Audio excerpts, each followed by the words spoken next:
在有用的音乐社当中迎宾，有着8当历史传统的记号堂家长团，载着记号的意义，为2023 ICOM ICR 年会进行开场。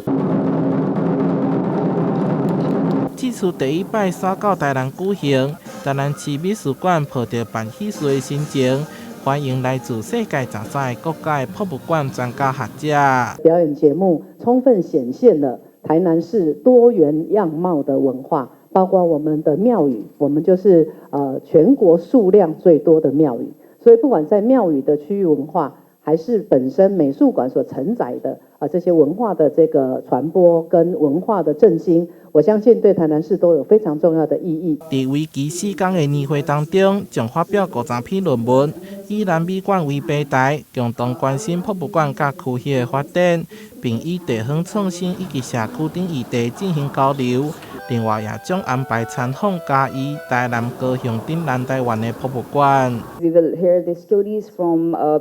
museum professionals and our colleagues how this process has contributed in the social development, in the economical development, and overall creating the museum's image in this world. 请各位有机会在这4天的会议中以及参访中，能够细细品味这个城市，享受漫步在台南这个古都的这个